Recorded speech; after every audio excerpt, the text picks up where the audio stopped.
Hi, I'm Lucas Mack, and welcome to another episode of the Golden Rule Revolution, where inspiration and purpose come from treating people like people and nothing less. Well, it's a few days after the election. How do you feel? How do you feel? Now, regardless of whether your candidate or your favorite in the race won or not, what lesson can you learn from another electoral cycle? Do you feel inspired?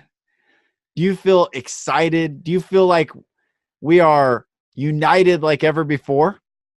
Or do you feel a sense of division? Us versus them versus us, you versus me, right versus left, left versus right, globalists, nationalists, conservatives, liberals. Does it not get exhausting? This is a cycle that's been going on for a very long time. And yet it seems we are satisfied to continue to play a game that never ends. It is Monopoly. It never ends. It will keep going on and on and on. And how does it make you feel? Today, I want to get on here and talk about an incredible lesson that I have recently learned. I went to another personal development retreat a couple weeks ago. And while I was sitting, meditating, and praying, and really digging deep inside of me, exploring what pain I still have left and what hurt I still carry, I had an incredible realization. In a flash of a second, I saw every person who has caused me pain in my life, from the very beginning to present day. It was wild because it was almost like a filing cabinet got pulled out and it was like, I saw all these people. And then the thought came to my mind, especially with those that have caused me massive pain and massive trauma in my life. I get to thank them and honor them for the perfect role they played in my life.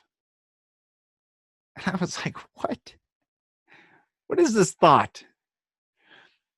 And it came again. Thank them and honor them for playing the perfect role they played in your life. For without them, I would not be me. And when I contemplated this deeply and I chewed on this, I realized this is true forgiveness. This is true forgiveness. When you can get to the place where you thank every person who has ever caused you pain for playing the perfect role in your life to shape you and mold you into the person that you are, you can truly, at that point, release it, release them, honor them. And you are free to be the person you were always intended to be. Once I did this, I felt incredible. Now, this doesn't mean that you go to the people that hurt you or you go in proximity or even have relationship with them. This simply means an internal shift, an internal conversation, an internal dialogue. And you know internally, I acknowledge you. I thank you for the perfect role you played. You know, I've said this a few times on the podcast, and I probably will continue to say it because this is not a religious podcast. Although it is incredibly fascinating to look at religious figures, be it Buddha, Krishna, Jesus, Moses, to look at these figures. But specifically looking at Jesus, when he's hanging on the cross, he cries out, "Father, forgive them, for they know not what they do." This has always bothered me. I know it's bothered many.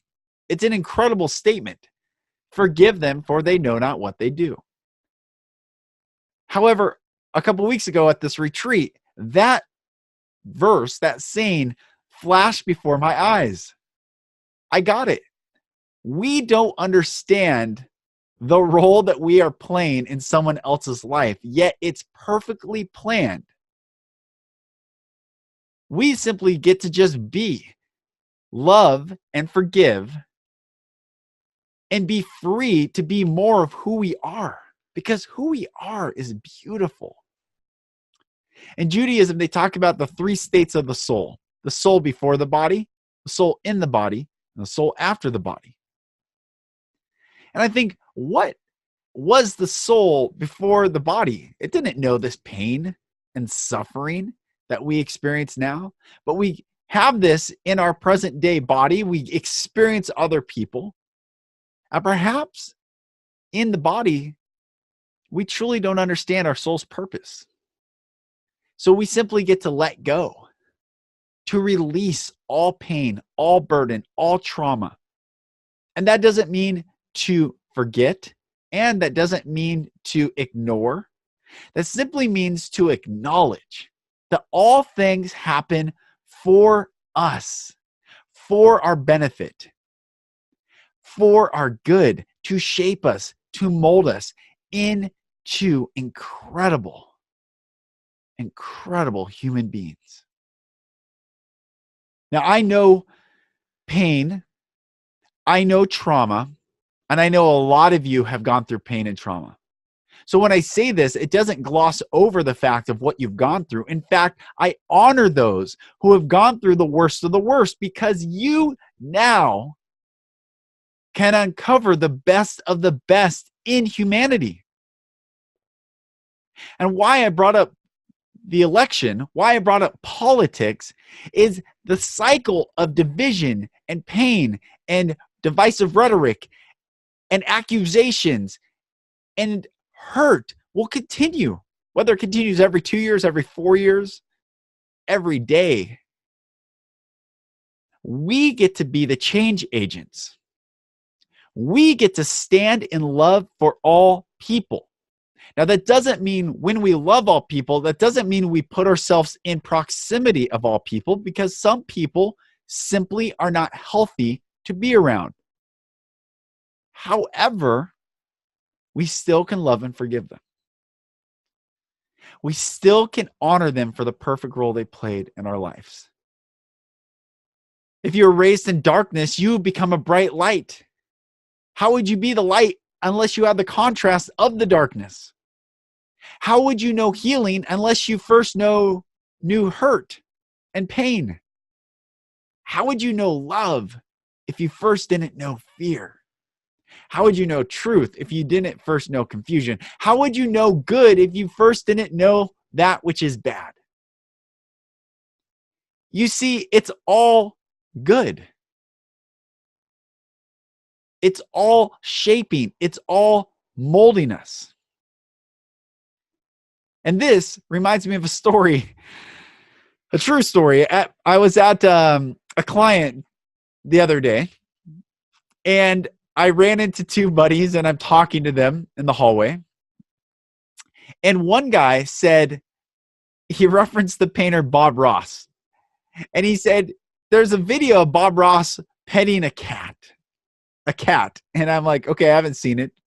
Maybe he was joking. I'm not sure. But what he said to me was, I woke up hoping that Monday treated me like that. And I looked at him, I said, wait, are you the cat or are you Bob Ross in that analogy? And he looked at me, he's like, I'm the cat. And I said, that's sad, man. That's sad that you look at yourself as a victim and things happen to you. Oh, I hope Monday's good to me. I hope this day is good to me. What's going to happen today? Instead of looking at Bob Ross, being the Bob Ross in that story and petting the cat and just telling the cat, I hope you don't claw. But if you do, I'm still in control and I can move around. Anyway, it struck me as that is typically the mentality of most people, the victim mentality, that things happen to us, that woe is me. I have no control. I have no power. I have no authority. I have nothing. I am just simply a feather in the wind, a leaf that blows where it goes. And I don't think this is true. I think we are the wind.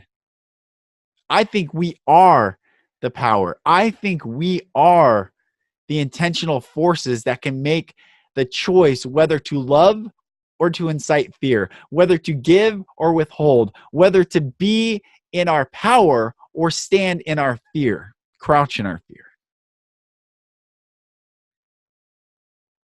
We get to honor people for the perfect role they played in our lives. And guess what? For those who I have ever hurt, I acknowledge it. I am sorry. And please see that you are the beautiful gift that you are for any interactions that I have ever caused.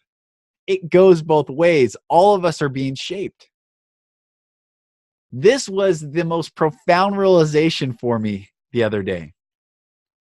So I want you to really think about this, to thank every person in the darkness, those of us who have been raised in the fire, those that caused the fire in our lives.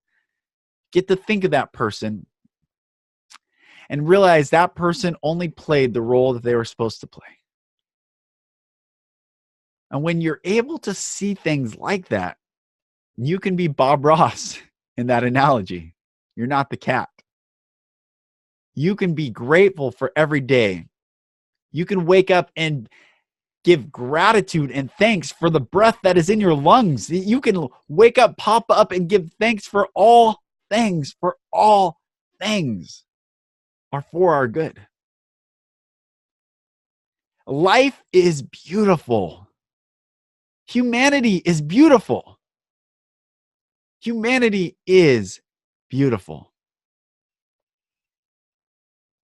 Beneath the surface, we all have the same breath in our lungs. We all are breathing the same air. We all desire to be loved and known.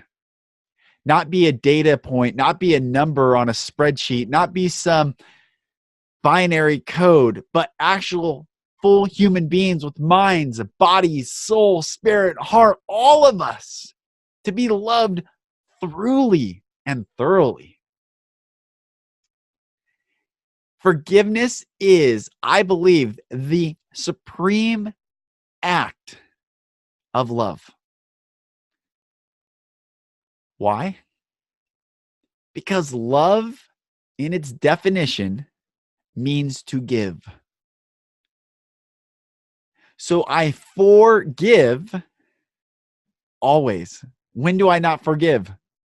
Never. I always forgive. Prior to you, I forgive. And we can only get to that place when we understand that all people are acting out their perfect role in our lives. This has been such a profound change for me. Liberated me, liberated my soul, liberated my mind, liberated my body. I physically feel better simply understanding this truth. Love is always giving. So when we are forgiving, we're always loving. When we are always loving, we are standing in the authority that we have. And when we are standing in the authority that we have, we are leaders.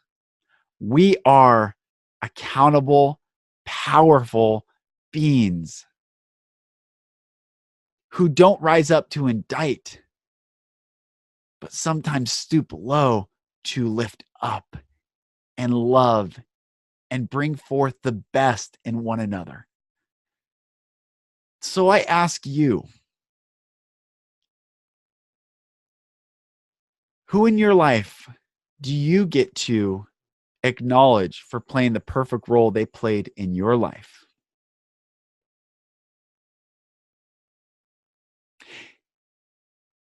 You got to love yourself. This message of self-hatred, this message of hating oneself is the essence of evil. You are beautifully and wonderfully made, created in the image of a God who is love. You are made in the image of love. And you and we are to love what love loves. And what does love love? Love loves love. So you get to love yourself so that you can love others. You get to forgive yourself, for no one's perfect. All have come short. All have stumbled. There is not a perfect being on planet Earth. So you get to forgive yourself, always forgiving, always giving love to yourself so that you can forgive others. Because you cannot give what you do not have. This is such a beautiful message. It has truly transformed me. It has truly transformed my home, relationship with my wife and my children. In just a few short weeks, I have seen my home be so filled with immense love and light and joy. It is amazing. I don't even want to leave the house. This is how we get to live. And for some of you who are in the darkness, in confusion, in fear, in pain right now, listening to this, perhaps saying, what the heck is this guy talking about? What world is he living in? Let me reiterate, I am living in a very, very real world and have gone through very real pain and trauma. I know what it is. I also know that we cannot stay in that place. It doesn't serve us. It doesn't make us free to stay in pain. It doesn't make us free to stay in confusion. It doesn't make us free or feel better or healed to stay in the cesspool of fear, anger, doubt, worry, stress, anxiety. It also doesn't serve us and make us free to check out, to disappear, to consume movies and media and music or food or alcohol or go into the woods to disappear or escape or whatever it is to check out. However, you and I have the means to check out, it doesn't serve us. I heard a saying at the leadership training that I went to a year ago.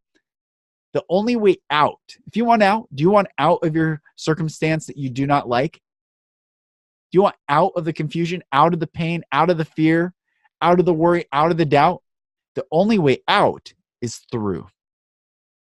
To go back into it, look at it, square up in the eyes, and speak truth to it. Which is also why it's so beautiful to go back to each person in your mind that has hurt you, caused you pain, square them in the eyes, look at them, and say, I acknowledge you and honor you for the perfect role you played in my life. Thank you. I forgive you. And I'm thankful for you. This is my journey. I hope it's yours as well. The Golden Rule Revolution podcast is one of the greatest joys that I get to experience in my life. I'm blown away by people listening in countries all around the world: Luxembourg, Japan, Canada, Mexico, Germany. I mean, it's wild. Australia, France, Spain. I'm just blown away. And yet I know that we, as bearers of light and love in this world, are all over the world, sprinkled throughout. And we hold the greatest power to make social change. We are the change agents. For when one side wants to stand up and indict the other, we get to say, you simply get to love each other. For love is love, is love, is love. Love is love, always giving, forgiving. It's not a physical act between two people. It's an emotional choice between one person and all others. Love. So this is what I wanted to talk about today. A lesson that I learned at a retreat that came to me. 2, you get to choose to be free by forgiving. And C, or 3, number 3, you get to make the choice. You get to make the choice. And I'm also asking, as I wrap this podcast, will you please share this podcast? Share it, like, comment, rate it favorably, I hope. Spread the word with me. In not an act or thought of fear, I do believe that there are people motivated by fear who can, and if given the opportunity, will cause immense pain on people in this country, the United States specifically, certainly all over the world. And you don't curse darkness to eliminate darkness. You simply light candles. You simply create more light. Hate does not drive out hate, only love does. Darkness does not drive out darkness, only light does. So you sharing this creates a little bit more light. You commenting and rating and promoting creates a little bit more love in the world. Let's do it together. Let's be together in a movement, an awakening, the great awakening of love and light for all people. I'm Lucas Mack. It is such a pleasure being together in this episode on this podcast. And I look forward to talking with you again. This is the Golden Rule Revolution, where inspiration and purpose come from treating people like people and nothing less. I'll talk to you on the next episode.